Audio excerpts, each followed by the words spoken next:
New ইয়ারে বছরের ১ম দিনে চলে এসেছি কল্যাণীতে। কল্যাণীর লেক সাইড ক্যাফেতে। এখন কল্যাণীর মাটি আর্ট ক্যাফেতে যাচ্ছি। ক্যাফের কাছাকাছি এসেই গেছি।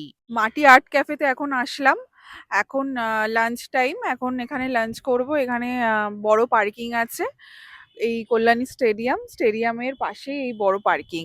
গেট দিয়ে ঢুকেই অসাধারণ একটা ফটোজেনিক অ্যাম্বিয়েন্স। এখানে এই ডোমটা খুবই অ্যাট্রাকটিভ লেগেছে। কেউ চাইলে এটা প্রাইভেট পার্টির জন্য বুক করতে পারে। লেকের পাশে বসে ফুড এনজয় করতে করতে অসাধারণ একটা টাইম স্পেন্ড তোমরা করতে পারো। এই শীতে সন্ধ্যেবেলা এখানে বনফায়ারের ব্যবস্থাও রয়েছে। বন্ধুদের গ্রুপ মিলে তোমরা এখানে আড্ডা মারতে পারো।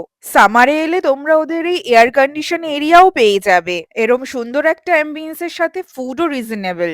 স্ন্যাক্স এর সাথে তোমরা মেন কোর্সও পেয়ে যাবে। এই হলো ওদের মেনু কার্ড। আমাদের মেন কোর্স খাওয়ার ইচ্ছে না হওয়ায় আমরা স্ন্যাক্স টাইপই অর্ডার করেছি। আমরা অর্ডার করেছি cilantro fish, Oreo shake, cold coffee, fish and chips. ওদের ফার্স্ট ফ্লোরে অনেকটা বড় এরিয়া রয়েছে। কোনো অকেশনে বেশি গেস্ট হলে তোমরা বুক করে নিতে পারো। এখানে খাবার ভালো আর সবকটা আইটেমই ভালো লেগেছে। পাশেই একটা জাপানিজ পার্ক আছে যেখানে তোমরা বসতে পারবে বা সময় কাটাতে পারবে।